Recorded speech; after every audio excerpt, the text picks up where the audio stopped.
Carolina, ¿ya estás conectada también? Sí, yo sí estaba conectada, pero es que yo había creado una reunión con otro nombre, pero usted se metió en otra, así que ya nada. No, yo no me equivoqué, yo hice lo que tú me dijiste que haga. Bueno, nada.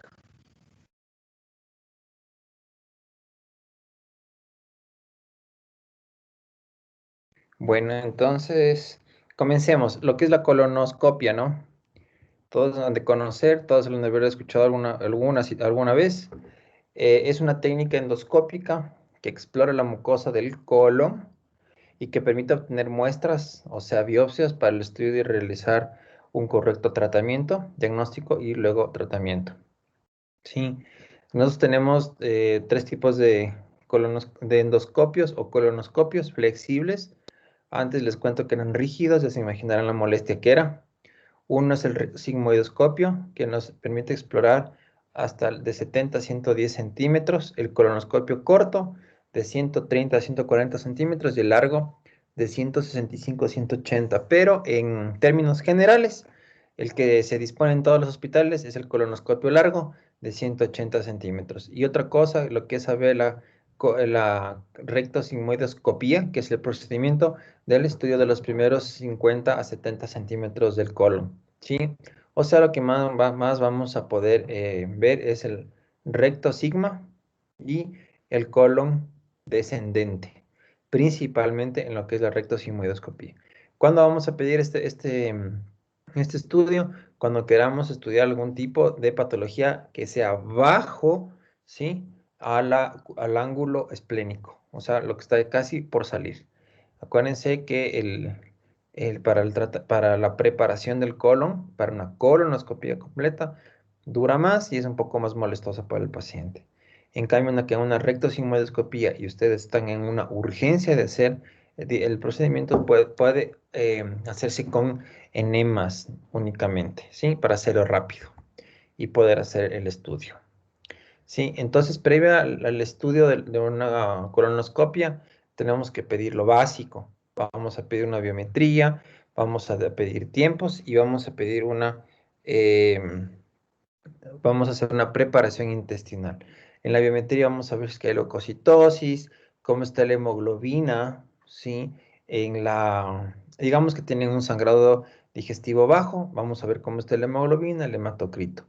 Los tiempos de protombrina, ay, ya me trabé, protrombina y TTP nos va a servir para lo que es, eh, digamos que vamos a hacer terapéutica, o sea, una polipeptomía.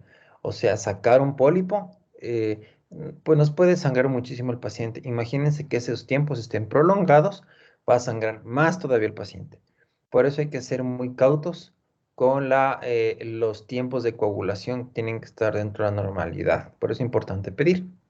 Y la preparación intestinal, que nosotros lo vamos a hacer a base, puede ser de manitol, de polietilenglicol o del famoso Isinova, que es un producto que no está en el cuadro básico, sino que está afuera del cuadro básico, que su costo es de $19.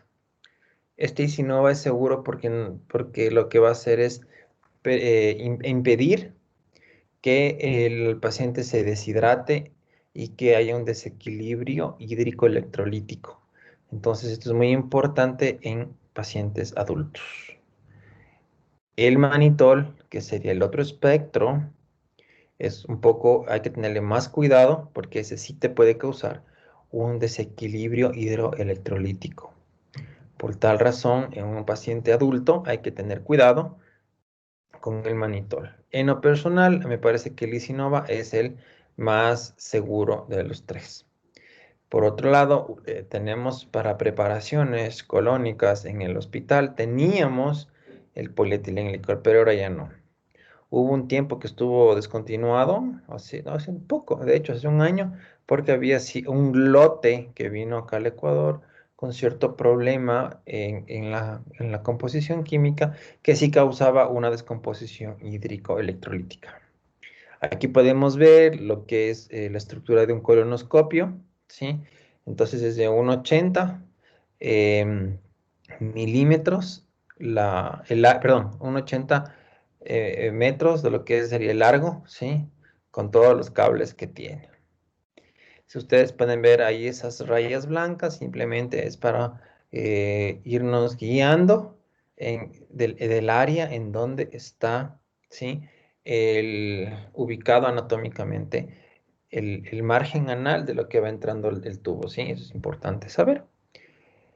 Eh, Precios de un colonoscopio puede variar. Solo la manguera de lo que ustedes ven ahí en la foto puede estar costando unos 35.000 a 40.000 dólares únicamente la manguera. Otra cosa es la torre, ¿no? Por eso un equipo de endoscopía de última generación es muy caro. Y por eso acá en Quito seguramente, no sé si habrán escuchado, pero hay colonoscopia hasta de 100 dólares. Una colonoscopía, yo les voy a decir, decente, en un lugar donde se pueda hacer una limpieza correcta del equipo y donde hay un equipo de última generación, en ningún lado va a costar 100 dólares, pero hay en Quito, porque hacen con un equipo viejo y de dudosa limpieza, mm, y desinfección y esterilización del equipo, pero por lo general un buen equipo de estos, o sea, hacerse una colonoscopia no baja de 400 dólares. En un buen lugar, en un lugar aceptable, en un lugar donde les aseguren a los pacientes que es nuestra razón de ser, que se les va a hacer con lo mejor. A título personal, aquí podemos tener el mejor equipo que hay hoy por hoy en la faz de la Tierra, que es un Olympus. EVIS Xera 3 190 es el que le ven ahí, ese blanco, ¿sí?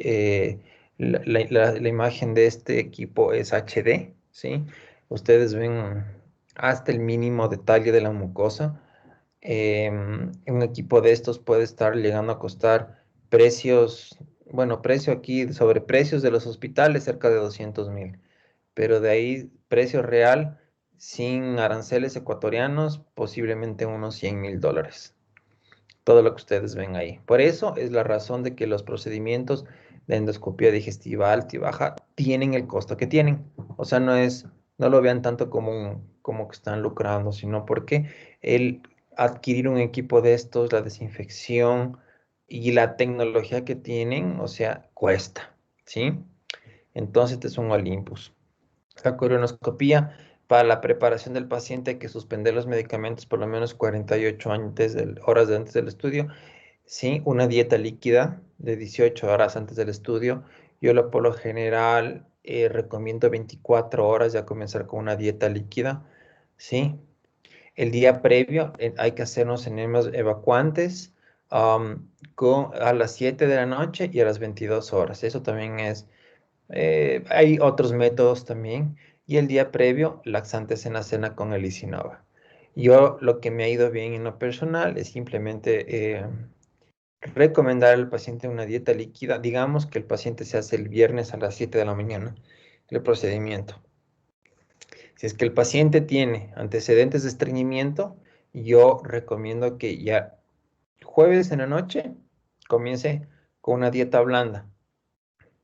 Perdón, si es que el viernes en las 7 de la mañana, vamos a ver, el miércoles en la noche comienza a hacer una dieta blanda en la noche. Para el día jueves y ya todo el día, o sea, desayuno, almuerzo, una dieta líquida.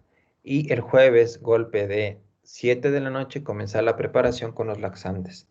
Como les digo, yo trato de sugerir al paciente que se haga con el producto Isinova, que es un poco más noble y que no le va a causar tanto efecto colateral.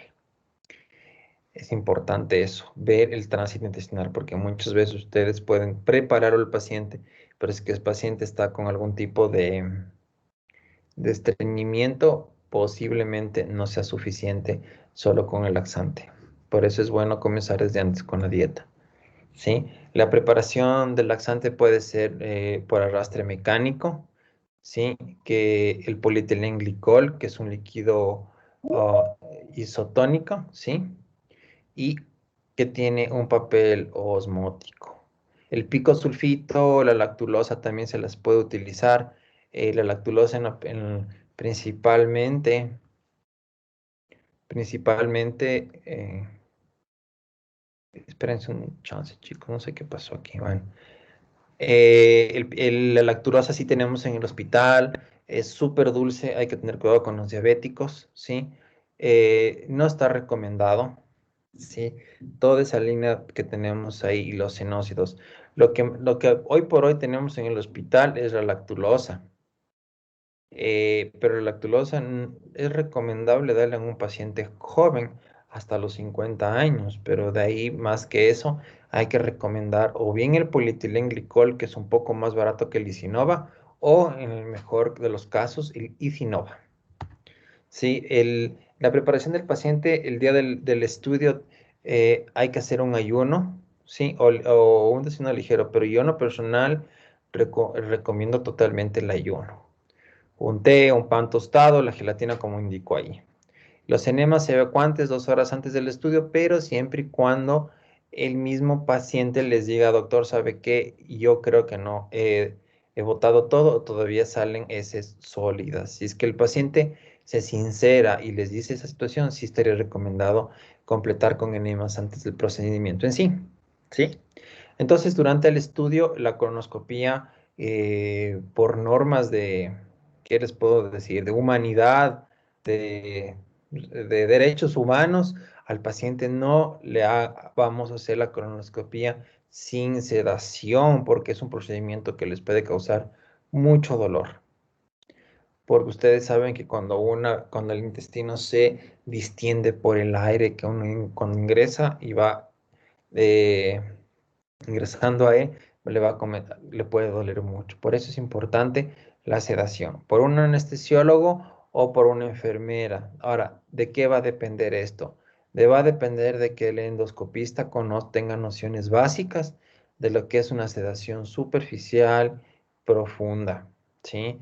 Pero como van las leyes en el Ecuador, es importante, yo creo que ser prevenido y precavido. Es mejor que un anestesiólogo de la sedación porque el gastroenterólogo en sí no tiene el entrenamiento de un anestesiólogo para dar una sedación superficial. Por eso es lo que les digo que es importante.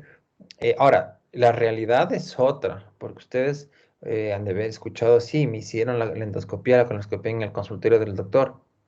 Ya, la pregunta es, ¿qué tal si a ese doctor tiene algún apuro con el paciente, alguna depresión respiratoria y no le puede sacar? Ese es el detalle. La sedación por lo general se hace con midazolam de 3 a 5 miligramos IV, ¿sí? El midazolam es un sedante y recordemos que el fentanil es un analgésico. Tenemos que tener una pantalla para el monitoreo, para una vigilancia de los signos vitales, de una oximetría de pulso y el paciente tiene que colocarse en decúbito lateral izquierdo. Entonces, las indicaciones, ¿cuáles van a ser? Vamos como diagnóstico, algún paciente con constipación, algún paciente que tenga heces acintadas, ¿sí? O algún paciente que tiene sangrado, como se ve en la imagen, ¿sí? O en algún paciente que tiene antecedentes de familiares de primer grado que tengan pólipos, ¿sí? En esos casos es importante, entonces, eh, serían las indicaciones para una colonoscopia. Ustedes pueden ver ahí en esas imágenes, es un sangrado rojo vivo. Entonces, aquí, espérenme un minuto, chicos, que tengo una llamada. Un minuto. Hola.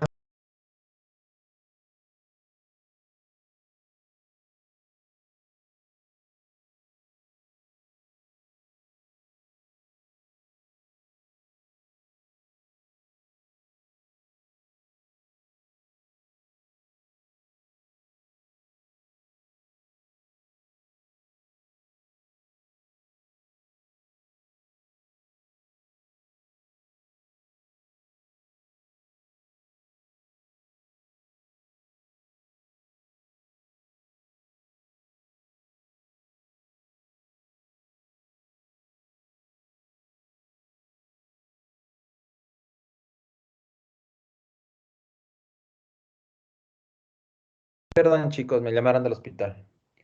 Entonces, como podemos ver ahí, en la imagen superior, ¿se ve mi cursor tal vez? No, sí. No, No, Doc, Doc. no sé. Disculpe, Doc, buenas tardes. Yo faltaba en la clase. Lo que pasa es que tenía problemas con mi internet porque está lloviendo fuerte. ¿En dónde está lloviendo? En Puyo, durísimo. Ay, estábamos hablando de las personas que viven lejos igual. No hay lío, no te preocupes. Muchas gracias, doctor. No te preocupes. No se ve el cursor. Bueno, en fin. Ustedes pueden ver aquí en la imagen superior izquierda. Si ven que hay como unos discos circulares, esos son los divertículos. Posiblemente esos divertículos sangraron y es lo que le está causando a este paciente en estas fotos, el sangrado. Rebajo. Entre las indicaciones diagnósticas, entonces, vamos a ver, hacer estudios de trastornos funcionales que no responden al tratamiento, como son, entonces, el síndrome de intestino irritable, el más característico, una constipación, trastornos motores, ¿sí? Cuadros diarreicos crónicos de causa no precisada en pacientes que tienen diarreas de más de 4 semanas de evolución. Nosotros tenemos que hacer una toma de biopsias porque, por ejemplo, la colitis microscópica es una de esas causas oscuras que no se sabe de qué es.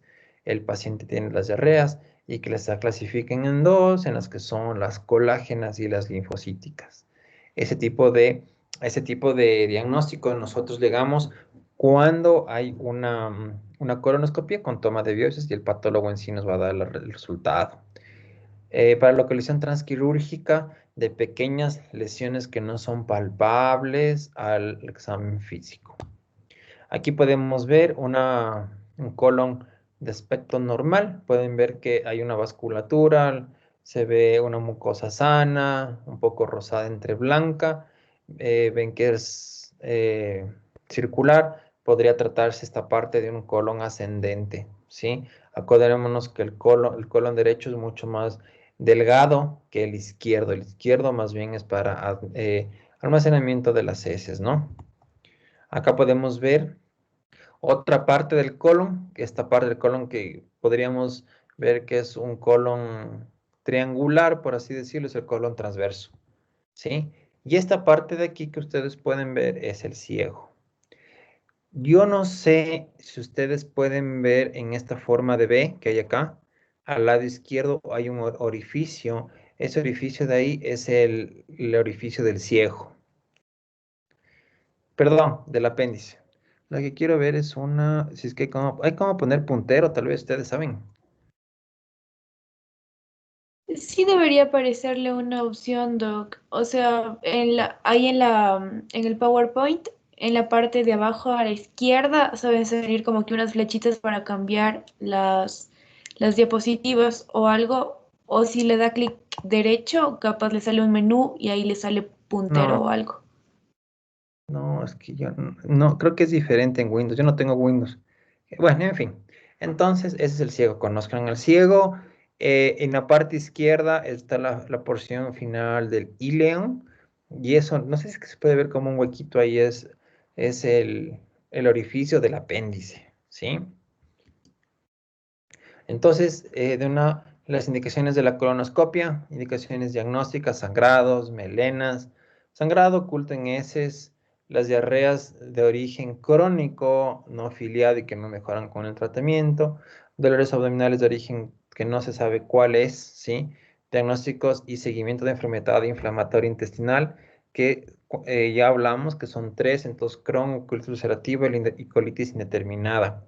El diagnóstico de colitis alérgica, antecedentes de familiares con pólipos colónicos. Chicos, esto no se olviden cuando ustedes se vayan a la rural y tengan pacientes que le digan que el papá tuvo cáncer o que el papá tuvo pólipos, ese paciente tiene que hacerse un screening de pólipos porque puede ser el candidato para que él en un tiempo desarrolle cáncer. Dentro de las indicaciones terapéuticas, polipeptomía, ¿sí? Acordémonos que para eso es importante los tiempos de coagulación, cauterización de lesiones sangrantes, como por ejemplo secundarias a angiodisplasias. Las angiodisplasias son como unas arañas vasculares que aparecen en la mucosa y que pueden sangrar. Dilatación de zonas de estenosis y extracción de cuerpos extraños. Aunque ustedes no lo crean, nosotros tuvimos un caso de un paciente que llegó con un cuerpo extraño en el recto, un desodorante. Eh, no sabemos cómo llegó ahí, pero no fue posible extraerlo obviamente por colonoscopia y el señor tuvo que ser ingresado a cirugía para sacarle el Rexona. En todo caso, el paciente vive, pero no tengo idea cómo llegó el rolón. Bueno, la colonoscopia, recapitulando un poco, entonces las lecciones terapéuticas, lesiones sangrantes, ¿qué vamos a hacer? Esclerosis, electrocoagulación, fotocoagulación, lesiones obstructivas, que por ejemplo puede ser un cáncer que me está tapando la luz del intestino. Podemos hacer una dilatación, una descompresión y colocación de prótesis metálicas. Entre las lesiones preneoplásicas podemos hacer una polieptomía y si es que este sangra, una electrocoagulación, ¿sí?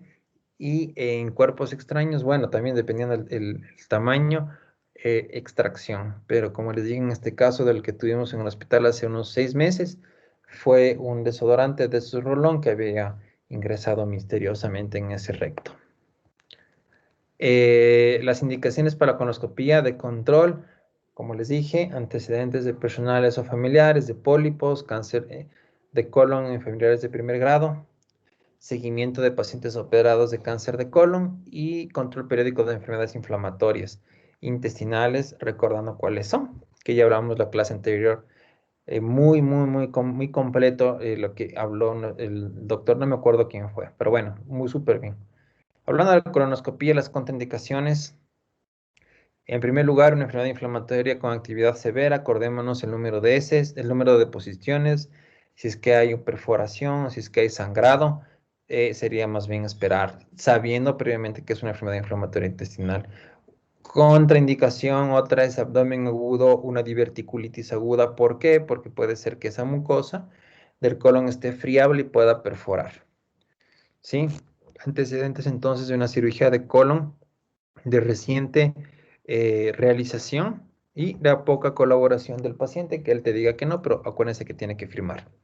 Otra de las condicaciones es una colitis post-radioterapia con actividad muy intensa, acordémonos, entonces la actividad número de S, si es que hay sangrado, el dolor. Yo voy a tratar de, eh, ¿cómo es la palabra? De ver qué intensidad tiene la lesión. Carcinomatosis pélvica, bridas postquirúrgica y el embarazo. Las bridas entonces son las adherencias que se hace el colon a la pared y eso puede causar tensión y también puede causar una perforación para acordarnos. Sí, las complicaciones, una hemorragia post polipeptomía, perforación que sería lo lógico, un hilo reflejo que es muy raro, un neumoperitoneo cuando hay un exceso con ustedes, cuando ingresan tienen que ir inflando para que las paredes se descolapsen y se vayan abriendo. Ahí también puede haber un neumoperitoneo, puede haber una fiebre post-electrocoagulación, eso quiere decir que el rato que yo hago una coagulación por un sangrado, puede ser que me perforo y puede ser que me cause una fiebre. Las mortalidades bajas, como se puede ver, pero nunca hay que ser confiado. La colonoscopia no simplemente es de coger, meter el tubo por el orificio anal y empujar. No es eso, porque el colon tiene un montón de curvas y hay que saberlas sortear para continuar o si no me puedo perforar. Ese es un pólipo, como ustedes pueden ver, ¿sí? Y por eso es importante en el colon transverso, acuérdense que el colon transverso es triangular, como se puede ver ahí. Hay que tener un poco de cuidado porque te puede sangrar mucho y por eso es importante tener los tiempos de coagulación actualizados. Esto es un cáncer de colon, que pueden ver que es sangrante, muchas veces puede ser una catástrofe y terminan en cirugía prontamente. ¿Tienen alguna pregunta, chicos? Doc, yo tengo una consulta, bueno, una pregunta. Doc, con respecto a las personas que ya son de la tercera edad, tal vez necesitan algún tratamiento especial antes de realizarle lo que es la ¿Podría colonoscopia. repetirme, por favor? No te escuché, se entrecortó. Ah, ya, Doc. Respecto a una persona de la tercera edad, que ya se le va a realizar, o sea, la preparación. ¿No me escucha, Doc? Entrecortado. Oh. A ver, ahí. Podrías escribir si tú quieres en el chat ahí para Ya, leer. ya, Doc. Ahora le escribo. Sí.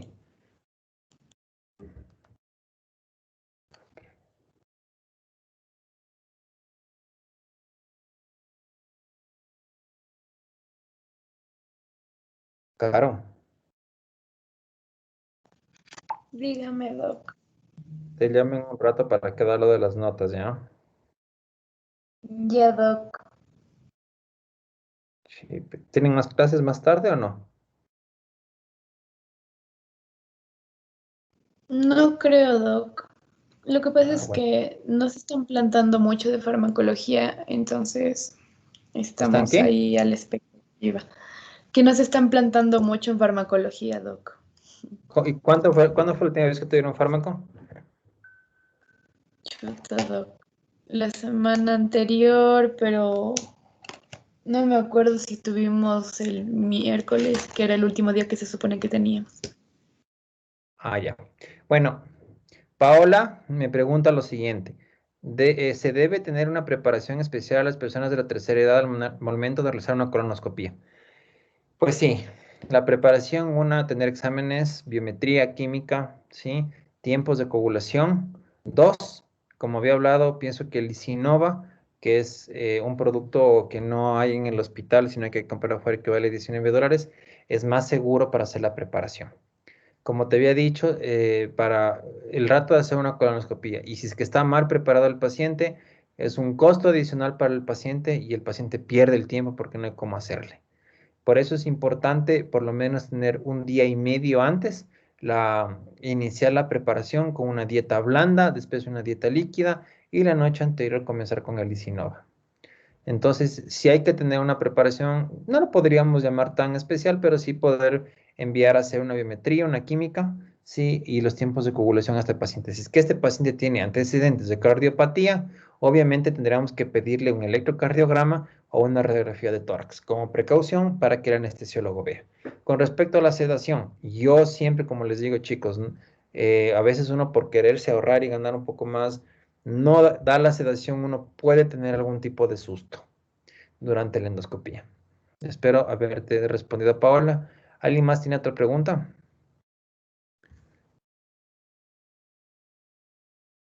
Si es que es así, entonces, ¿quién más le tocaba exponer hoy?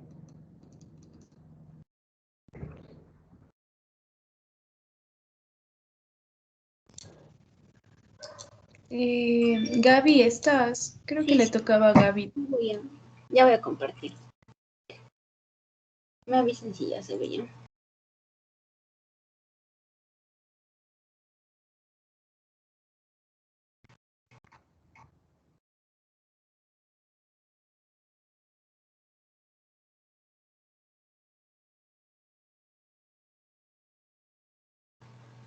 Ya, entonces, buenas tardes, doctor, compañeros. Hoy día vamos a abordar el tema de hepatitis. Bien, entonces la hepatitis es un trastorno en el que se presenta necrosis e inflamación del tejido hepático. Este puede deberse a distintas causas. Primero vamos a tener las causas infecciosas. Puede también obedecer a trastornos o alteraciones por tóxicos. Puede ser de base autoinmunitaria y obedecer a otra etiología. Dentro de las infecciosas tendremos las virales, las bacterianas y las parasitarias. Las virales, sobre todo por virus hepatotropos, como el virus de la hepatitis A, B, C, D y E. O por virus no hepatotropos, como el Epstein-Barr y el citomegalovirus. Las bacterianas como las causas por la brucelosis y parasitarias como las amebiasis. Dentro de las tóxicas tendremos principalmente las causadas por los medicamentos y en otras vamos a observar también las que obedecen a causas metabólicas como en la enfermedad de Wilson o obstructivas, como cuando se presenta un cálculo. Bien. Entonces, vamos a hablar de las hepatitis víricas. Estas son la principal causa de hepatitis y se dice que en América el 60% de hepatocarcinoma se debe a una infección por virus de la hepatitis C o B. A su vez, también 16 millones de personas están contagiadas con hepatitis B y 8 millones por hepatitis C. Tan solo en Ecuador, para el año de 2020, se reportaron 3.317 casos de hepatitis A y 78 casos de hepatitis B. Entonces, es una enfermedad muy frecuente.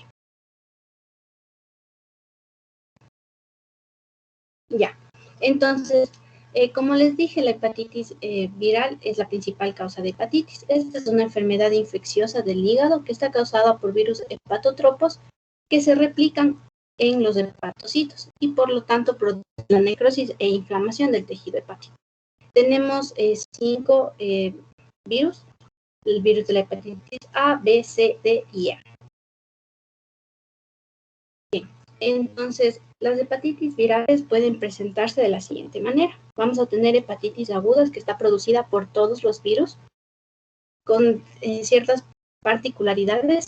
Una hepatitis fulminante, esto quiere decir que compromete la vida del paciente, que se caracteriza por la presencia de encefalopatía y coagulopatía, en la que existe una disminución en el tiempo de protrombina del 40% del basal en un hígado previamente sano. Esta se presenta o se relaciona sobre todo con el virus de la hepatitis B y cuando hay una sobreinfección por la hepatitis D. Y las hepatitis crónicas que se presentan más comúnmente en las hepatitis causadas por el virus de la hepatitis C y B con sobreinfección, en el que vamos a tener una progresión hacia fibrosis, cirrosis hepática y en muchos de los casos el desarrollo de hepatocarcinoma. Bien, entonces, como les dije, todos los virus causan una hepatitis aguda, por lo que el cuadro clínico va a ser similar en todos. Vamos a tener clásicamente 3 fases. Primero una fase prodrómica, seguida de una fase ictérica o de estado y una fase de convalescencia o recuperación del paciente. En cuanto a la fase prodrómica, esta se presenta después del periodo de incubación, que es distinto para cada virus, y tiene una duración aproximada entre 1 y 2 semanas. En esto vamos a ver síntomas inespecíficos, sistémicos, tales como la anorexia, náuseas, vómito, astenia, mialgia, artralgia, cefalea y febrícula. En cuanto a la fase ictérica o de estado, tendremos que tiene una duración entre 2 a 6 semanas. En esta clásicamente se presenta ictericia, acompañada de hepatomegalia,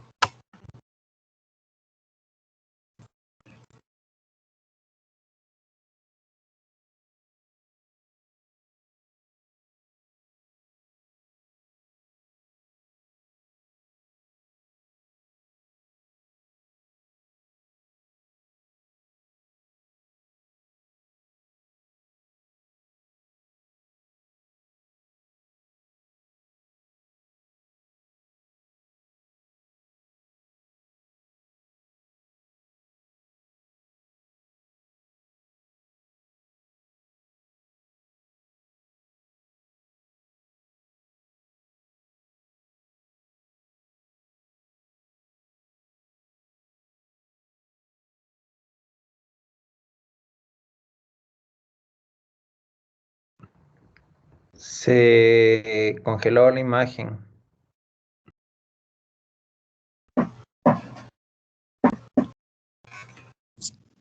Sí, Doc, no se escucha nada, no sé, creo que se le fue el internet o algo. ya se me fue el internet, pero Capaz ya se que- escucha.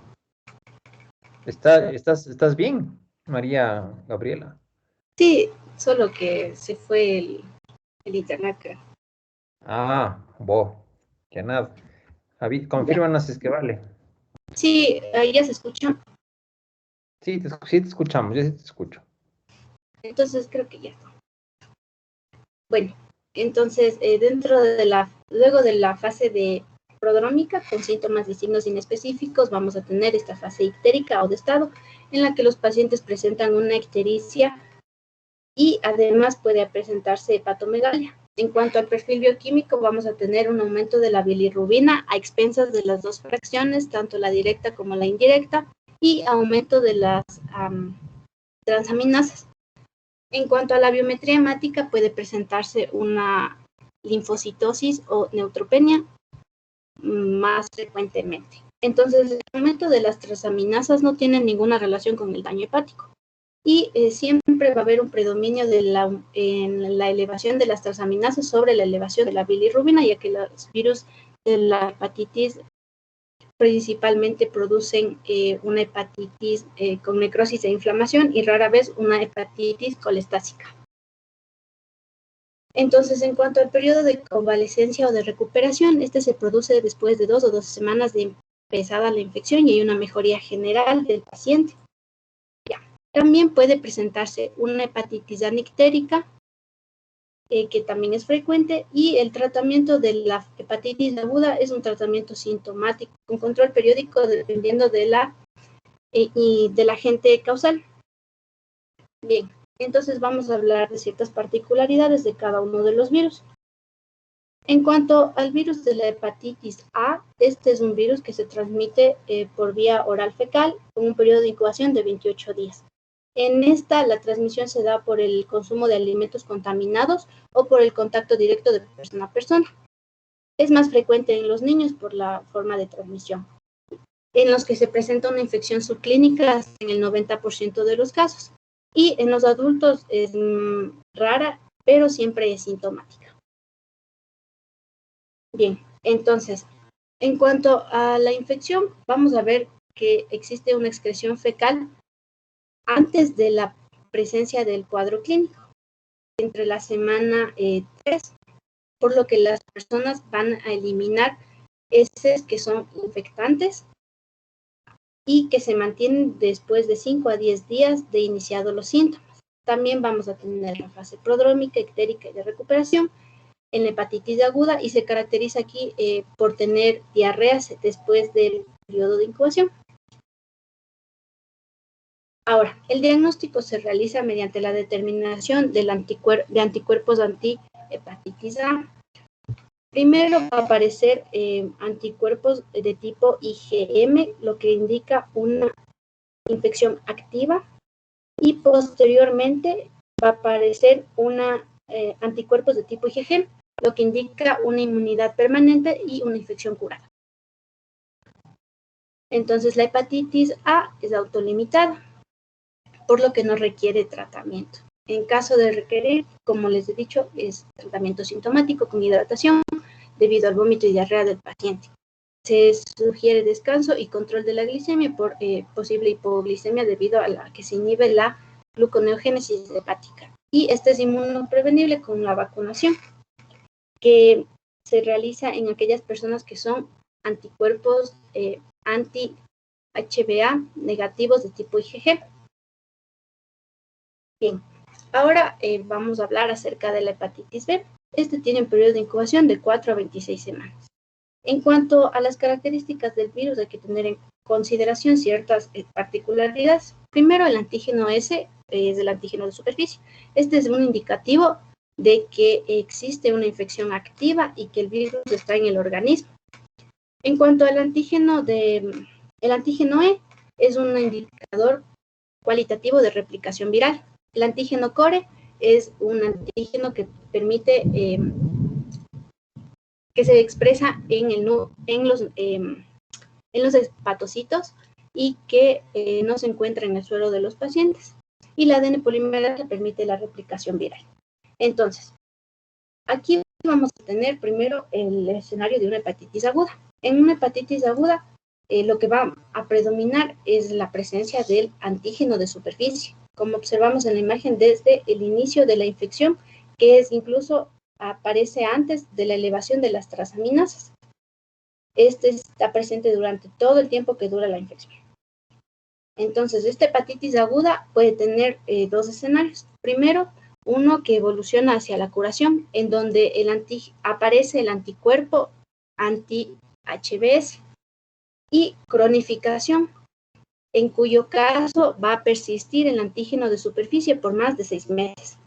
Entonces, Para el diagnóstico de una hepatitis aguda tendremos que solicitar dos marcadores. Primero, el antígeno de superficie y a continuación el antígeno core.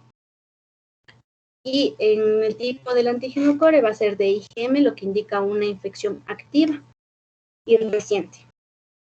Este es el que permite el diagnóstico de la infección aguda por hepatitis B. Bien, entonces la hepatitis B se transmite por vía percutánea o parenteral. Ahora es menos frecuente esta vía porque realizan exámenes en la sangre y en los derivados sanguíneos. También se transmite por vía sexual y por vía perinatal, de madre a hijo durante el parto especialmente, y existe mayor riesgo cuando la mujer se contagia en el tercer trimestre del embarazo o cuando existe una hepatitis B crónica replicativa. Bien, entonces las manifestaciones clínicas de la hepatitis aguda van a ser las mismas: prodromos, fase ictérica y fase de recuperación, pero aquí vamos a tener manifestaciones extrahepáticas más frecuentes como una poliarteritis y también puede presentarse rash. El 25% de las hepatitis agudas son clínicas, el resto serán subclínicas, y de estas que tienen una evolución clínica mayor, el 1% puede desarrollar una hepatitis fulminante con el compromiso del paciente. Entonces aquí observamos un cuadro de cómo es el comportamiento en los marcadores serológicos para el diagnóstico de esta hepatitis. Como les he dicho, en caso de una hepatitis aguda, lo que vamos a tener es el antígeno de superficie positivo y además tendremos el antígeno E con positividad para el ADN. Es indispensable en este caso el anticuerpo anti-HBC de tipo IgM. En caso de una hepatitis crónica con con antígeno E positivo, lo que vamos a tener es un anticuerpo anticore de tipo IgG con el antígeno de superficie que persiste y que además tiene títulos de ADN positivos. En cuanto a una hepatitis crónica con antígeno E negativo, lo que vamos a tener es igual que el anterior, pero en este caso el antígeno E es negativo a pesar de que tiene un anticuerpo E positivo.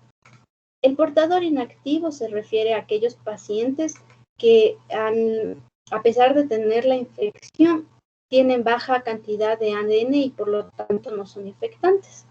Y un contacto pasado, aquellas personas que se han curado o en cuyo caso se ha resuelto la hepatitis. En este caso tendremos una IgG anticore positiva y además un anticuerpo anti-S positivo. Y en un paciente inmunizado simplemente va a haber el anticuerpo de superficie. Ahora, en la hepatitis aguda, en los adultos el 95% se cura y tan solo el 5% desarrolla una hepatitis crónica. De esta hepatitis crónica, el 70 o el 90% es un portador inactivo que no es infectante y el 30% de los pacientes desarrolla cirrosis.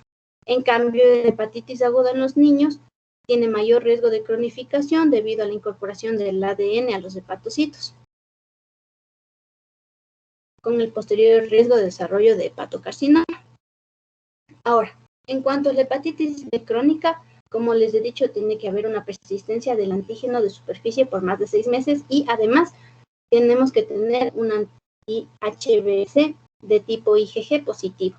Entonces, el tratamiento se realiza solamente en aquellas hepatitis crónicas replicativas, puesto que los antivirales solamente inhiben la replicación de los virus y por lo tanto dar un tratamiento en aquellas fases no replicativas no representa ningún beneficio para el paciente. Entonces, la progresión clásica de esto es una hepatitis crónica con fibrosis y posterior cirrosis, aunque en algunos casos puede inclusive desarrollarse un hepatocarcinoma. Ahora, para el tratamiento de esto también vamos a necesitar los valores de las transaminasas. Estas pueden estar normales o elevadas. Si están normales, diremos que el paciente tiene una infección crónica en la que no hay necrosis ni inflamación hepática. pero si están elevadas, entonces tiene una hepatitis crónica y requiere tratamiento debido a que existe necrosis y lisis celular de los hepatocitos. En ambas va a haber una viremia elevada.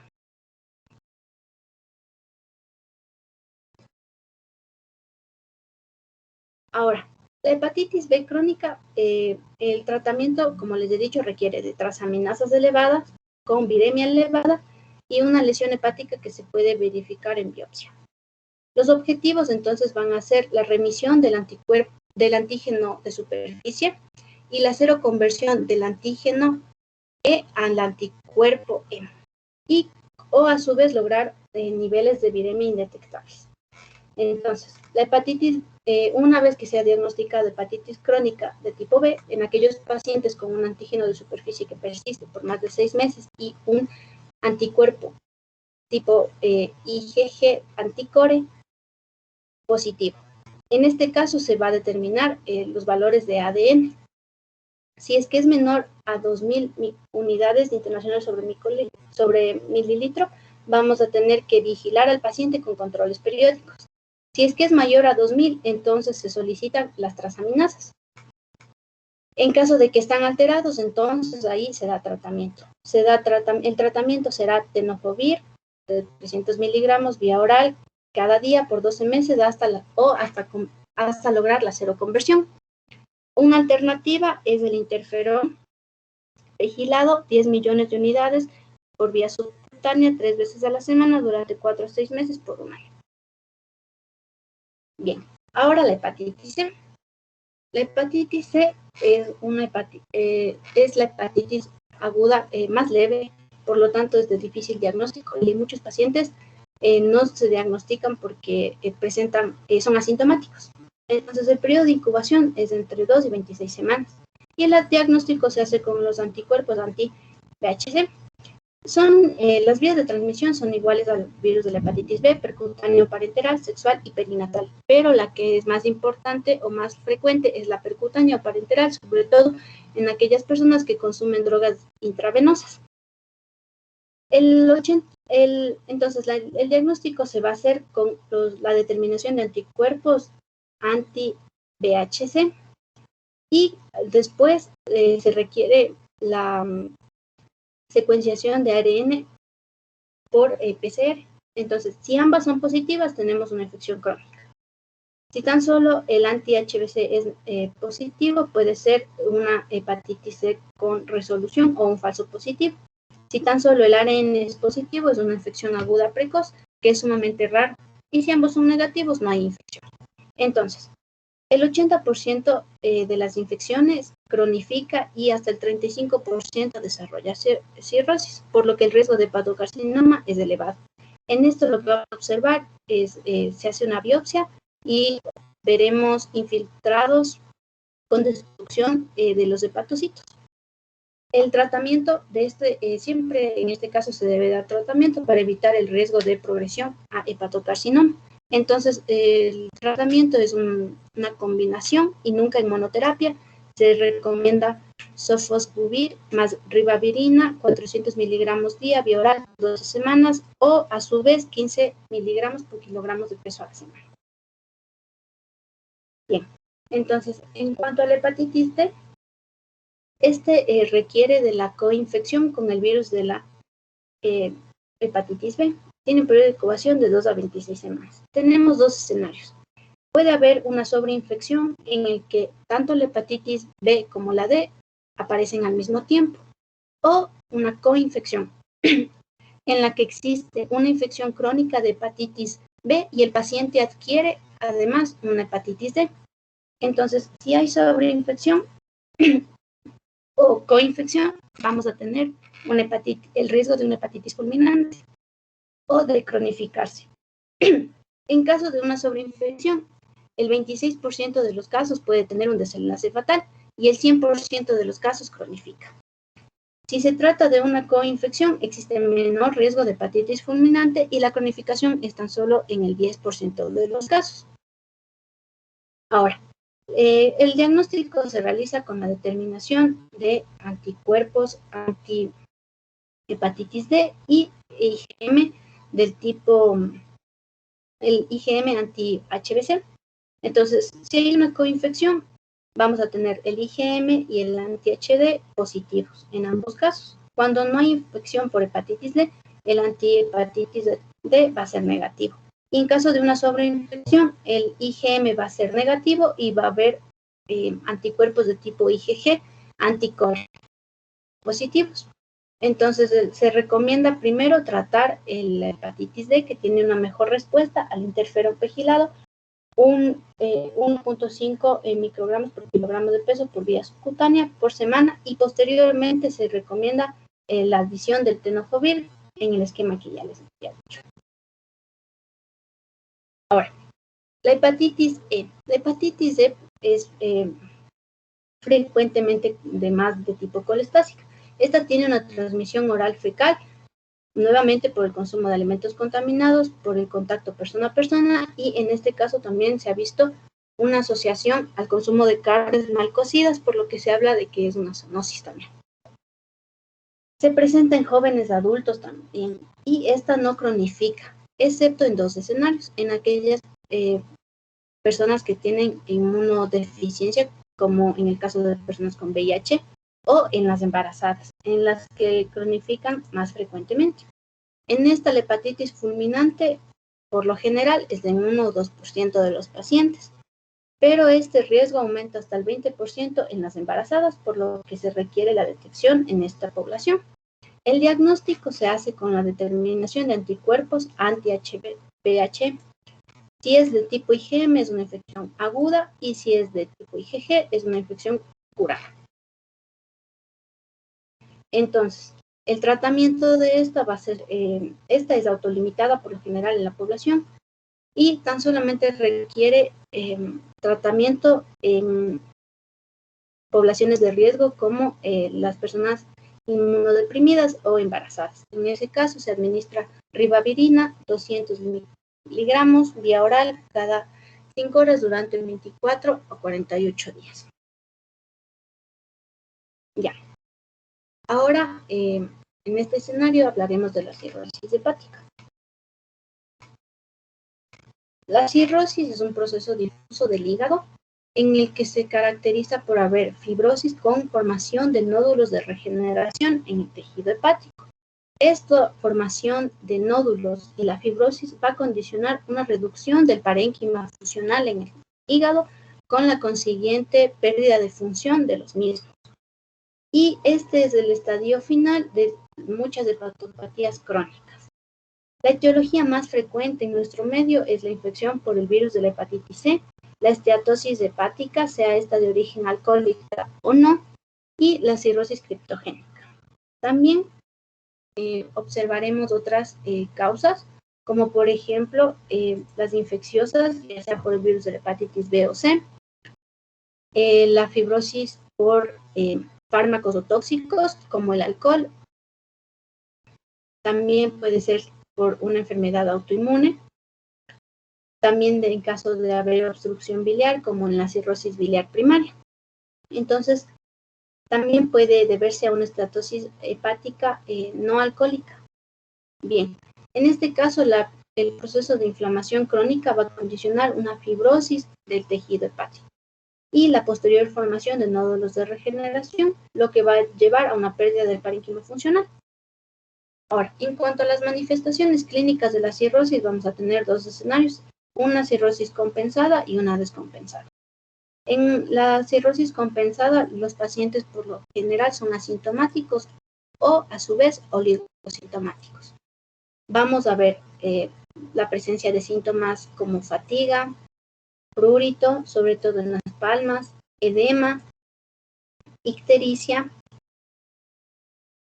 y telangiectasia darciformes, como vemos aquí, que se forma estas como arañas vasculares. Y también va a haber eritema palmar. En caso de una cirrosis descompensada, vamos a ver aquí más complicaciones. Va a haber entonces una hemorragia digestiva alta, ya sea por varices esofágicas, puede haber ictericia, ascitis, encefalopatía, peritonitis bacteriana espontánea, sepsis o hepatocarcinoma. y otros síntomas de hipertensión portal. Ahora, la valoración funcional de la cirrosis se realiza a través de la escala de Child-Pugh. Entonces vamos a valorar ciertos parámetros, se les asignará una puntuación y vamos a interpretar posteriormente. Primero se valorará la citis. De haber ausencia, se da 1 punto, si es leve o moderada 2, y si es de gran volumen, va a ser 3 puntos. La encefalopatía, ausencia, nuevamente es 1 punto, si esta es en grado 1 o 2, se le asigna 2 puntos, y en los últimos estadios se le asigna 3 puntos. Entonces aquí vamos a ver los grados de encefalopatía. Primero, en el grado 1, que no hay alteración del estado de conciencia. Y en el grado 2 va a haber letargia o apatía con un comportamiento inadecuado. Y en el grado 3, el paciente va a estar somnoliento o en estupor, con confusión y desorientación total. Y en el grado 4, coma.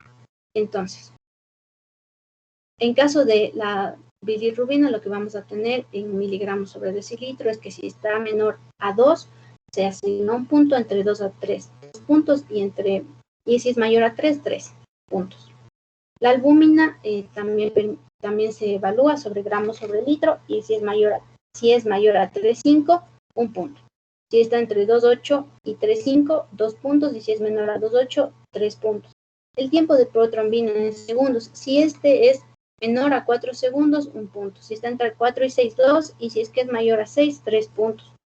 Entonces, una vez que se suman todos estos valores, lo que vamos a tener es un estadio de clase A, B o C. Si está entre 5 y 6 puntos, el paciente está en un Child-Pugh de clase A, es una cirrosis bien compensada, y la sobrevida es entre el 85 y 100% al año. Si está en la clase B, el score es entre 7 y 9 puntos, existe cierto compromiso funcional, pero la sobrevida al año es hasta el 80%. Y en la clase C, que es entre 10 y 15 puntos, hablamos de una hepatitis, una cirrosis descompensada, y la sobrevida al año es en máximo del 45%. Ahora, ¿cómo se realiza el diagnóstico de cirrosis? Vamos a basarnos en criterios clínicos, de laboratorio, imagen y otros. En cuanto a los criterios clínicos, existen 5 ejes. Primero, los indicadores de consumo alcohólico crónico, ya que es un factor de riesgo. Si existen síntomas sistémicos que se asocian a cirrosis, indicadores de hiperestrogenismo, indicadores de hipertensión portal e indicadores de una cirrosis descompensada. Entonces, ¿cuál es, como ejemplo, un indicador de consumo de alcohol crónico? Una hipertrofia paratiroide, parotidia, neuropatía periférica, contractura palmar de Duprin, que es lo que vemos en la imagen. Síntomas sistémicos de cirrosis, aquellos pacientes que experimentan fatiga crónica, calambres musculares, insomnio, impotencia sexual y disminución de la libido. Indicadores de hiperestrogenismo como eritema palmar, arañas vasculares, telangiectasias, hipogonadismo o pérdida del vello corporal con distribución genicoide en los hombres. Indicadores de hipertensión portal, tales como ascitis, circulación colateral, esplenomegalia, varices esofágicas, colopatía por hipertensión portal y hemorroides externas. Y otros signos de de cirrosis descompensada, como hemorragia digestiva alta de origen variceal, encefalopatía hepática, ascitis y otros. Ahora, en cuanto a los criterios bioquímicos, lo que vamos a tener en este caso serán 3 ejes. Los indicadores de hipertensión portal, los indicadores de fibrosis hepática y aquellos indicadores de insuficiencia hepática. Entonces, aquellos indicadores de hipertensión portal van a ser la pancitopenia, sobre todo con una disminución de las plaquetas o de los leucocitos, y la hipergamaglobulinemia policlonal. Los indicadores de fibrosis hepática, del aumento de las transaminasas con predominio de la TGO sobre la TGP entre 1 y 2. Y los indicadores de insuficiencia hepática, tales como un aumento en el tiempo de protrombina o disminución de los factores de coagulación, de la albúmina, aumento de la bilirrubina, el colesterol y la colinesterasa. También tenemos los criterios ecográficos, aquellos criterios que indican fibrosis avanzada, tales como se observa en la imagen, y aquellos criterios que indican hipertensión portal. Entonces, ¿qué criterios tenemos en esta fibrosis avanzada? Si es que existen una estructura heterogénea o hiperecoica de bordes irregulares, nodular, una hipertrofia del lóbulo caudado, disminución de los lóbulos hepáticos, y este puede ser aumentado o disminuido de tamaño. Y los indicadores de hipertensión portal, vamos a tener sobre todo la esplenomegalia, una dilatación de la circulación portal, o sea, un aumento del calibre en la vena esplénica y porta, ascitis o circulación colateral. En cuanto a los criterios de endoscopía, vamos a valorar sobre todo la presencia de varices esofágicas o a su vez varices intestinales o anorrectales. También se puede evaluar gastropatía de origen o debido a hipertensión portal. Aquí vemos unas varices esofágicas. En cuanto a la biopsia, esta solamente se recomienda cuando existe duda diagnóstica debido a que no se puede realizar porque estos pacientes tienen un gran riesgo de hemorragia digestiva debido a la coagulopatía que se asocia a la cirrosis. Bien, entonces el manejo de esto va a ser basado en 4 objetivos. Primero, el evitar las complicaciones, manejar o controlar la etiología que está desencadenando la cirrosis, evitar otras injurias hepáticas y la detección temprana de hepatocarcinoma.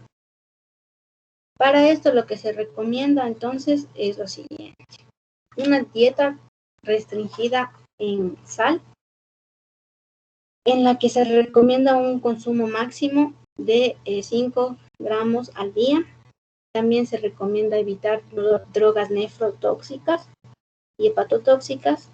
Se debe asegurar una buena nutrición para evitar estados de hipoproteinemia, evitar el uso de drogas intravenosas. Se recomienda la vacunación, sobre todo contra el virus de la hepatitis B, A, la gripe y el neumococo, y el tratamiento etiológico. También se ha de evitar el consumo de bebidas alcohólicas. Y en caso de que el paciente sea un alcohólico, se recomienda la remisión a un centro de rehabilitación. Ya. El seguimiento de esta patología se realiza por una evaluación semestral y estos tiene ciertos parámetros. Primero tendremos una examinación física en la que se incluye un interrogatorio exhaustivo en busca de factores de riesgo que empeoren o exacerben la cirrosis. Vamos a tener que realizar en el laboratorio un hemograma, hepatograma, coagulograma, ionograma sérico y urinario.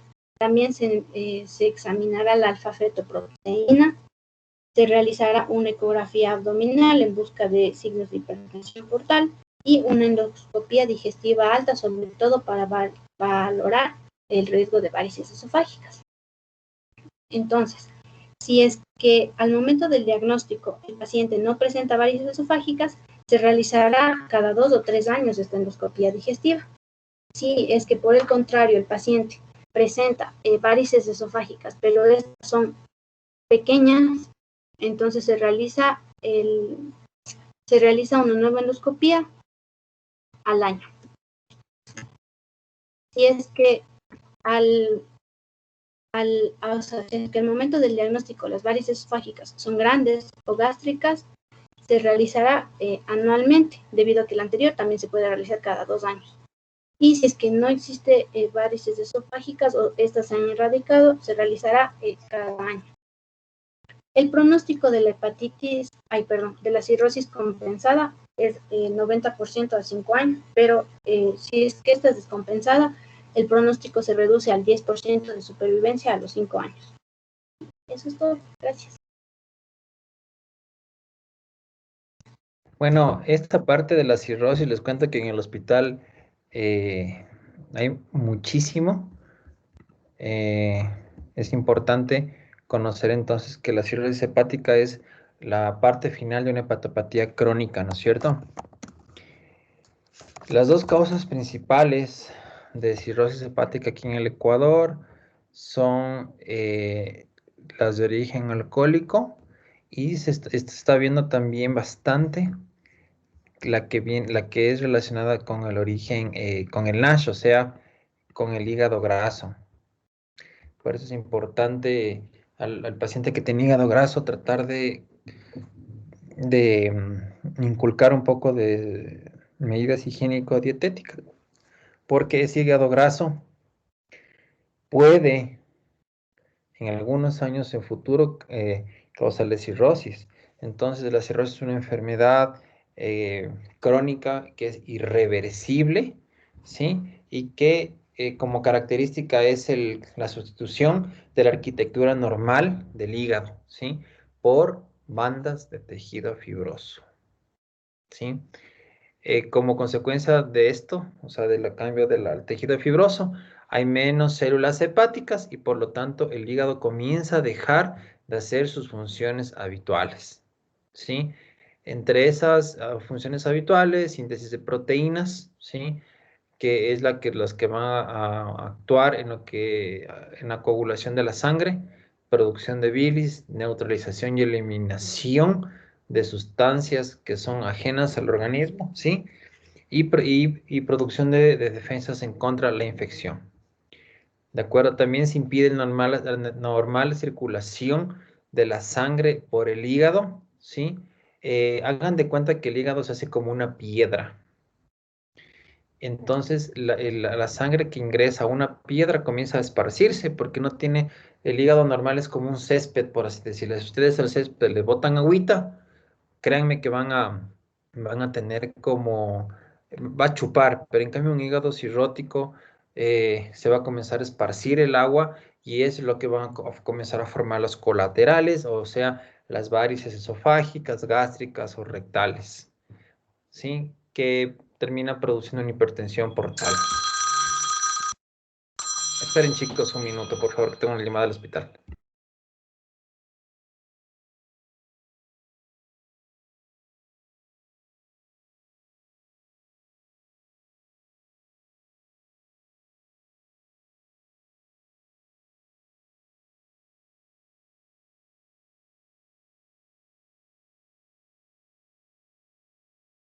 Chicos, perdón por la llamada. Entonces, la hipertensión portal es lo que después de un tiempo va a causar la cirrosis, ¿no es cierto? Cuando hay hipertensión portal, la sangre se va acumulando en el territorio de la vena porta, entonces va a ir produciendo un aumento del tamaño de vasos o una esplenomegalia que va a incrementar la función habitual, ¿sí? De destrucción de glóbulos rojos, blancos y de plaquetas. Sí, como por otra de las situaciones es que esta sangre acumulada busca otros caminos, ¿sí? Que puede favorecer entonces, como les había dicho, las varices esofágicas. Pienso que el ejemplo para que más quedaría ahora es que el hígado normal es como un césped que ustedes botan el agua que vendría hacia la circulación y se absorbe. En cambio, un hígado cirrótico, un hígado que parece piedra, entonces ustedes botan agua y se comienza a esparcir el agua y entonces no se va causando las colaterales.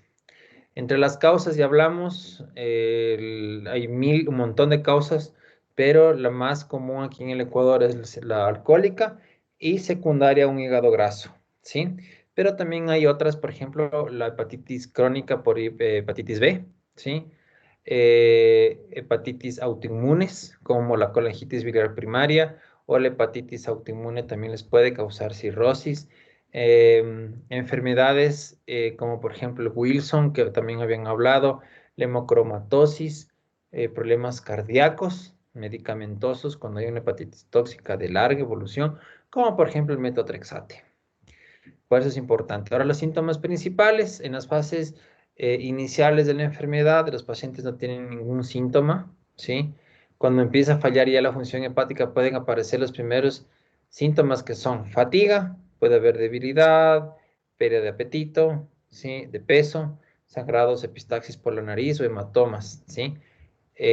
Puede haber disminución de la libido y en las mujeres falta de la menstruación. Muchas veces aparecen en la piel del pecho unas manchas denominadas arañas vasculares o telangiectasias, que tienen un punto, o sea, importante de ver con las venitas que tenemos aquí. No sé si alguien lo ha visto, mayores que tienen aquí arañitas en la nariz. Sí, esas son las telangiectasias. Puede haber un enrojecimiento de la palma de las manos, ¿sí? Venas en la superficie del abdomen, o sea, ya colaterales también, y pérdida de pelo en el cuerpo. Eso es importante que sepan. Entre las complicaciones, como ya algún rato, es importante también que hablemos de lo que es las complicaciones de la cirrosis, por ejemplo, una de la encefalopatía, que es la alteración de la función cerebral que llega cuando llegan al cerebro toxinas como la urea, ¿sí? Hemorragia por las varices esofágicas, créanme que ese sangrado pone en peligro la vida del paciente porque cuando sangra, eso es una pileta, ¿sí? Y tenemos que tener en cuenta que en todo paciente con cirrosis debemos hacer el screening de hepatocarcinoma con un eco, ¿sí? Porque el hepatocarcinoma en las primeras épocas no da sintomatología, sino cuando esto ya ha avanzado en el tiempo. Sí, entonces lo importante es decirle al paciente desde un inicio, si es que es alcohólico, si se va a seguir tomando, usted se va a morir. Y si es que es medio gordito y tiene hígado graso, o se cuida o también puede llegar a morir. Es importante saber eso de ahí. El tratamiento para el hígado, para la cirrosis hepática, depende del grado clínico en el que esté. Sí, pero en términos generales, para una citis, diuréticos, para el sangrado, endoscopia digestiva alta más ligadura de las varices. Recuerda, eso es muy importante. Para las encefalopatías, la lactulosa va bien porque ayuda a eliminar la urea que está acumulado y le elimina del cuerpo. Eso es lo importante que tienen que saber. Eso, chicos, ¿tienen alguna pregunta? ¿O ya se durmieron? No, Doc, aquí estamos. Todavía. Bueno, Caro, ¿cómo vamos de tiempo con la siguiente prueba? Doc, la siguiente prueba debería ser en abril, pero la fecha todavía no sé cuándo. ¿Quieren prueba o no quieren prueba? Y si no, ¿cómo, Doc? Ah, porque estaba viendo las notas y ya te las voy a pasar. Y bueno, la verdad es que era muy difícil que pase, que todos pasen con 40, ¿no? Yo pienso que ahora ya con esta prueba, y yo les voy a poner bien en todo lo demás, no se preocupen. Entonces podríamos tomar una prueba de 5 preguntas la próxima, no sé si están de acuerdo.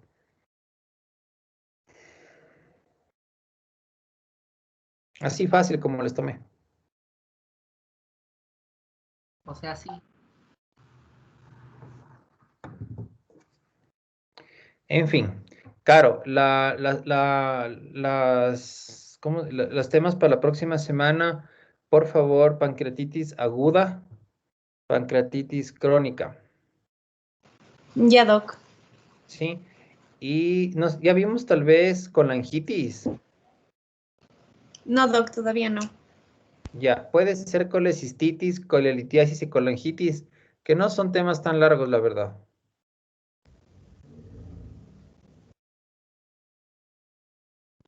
Ya, Doc. Entonces, ¿cuáles temas mismos serían? Sería entonces pancreatitis aguda crónica, colecistitis, colelitiasis y colangitis. Ya, Doc. Esos 3 últimos es rápido. Lo que sí me interesa es que pancreatitis sí deben, la verdad, saber porque eso van a ver un montón también. De acuerdo, chicos. Yo te llamo más tardecito, Caro, para quedar con lo de lo de las notas, ¿de acuerdo? Ya, Doc. Ya. Ya, chicos, que tengan una buena tarde. Ya, Doc, hasta luego. Hasta luego, Doc. Gracias, Hasta Doc. luego, chicos, que les vaya bien.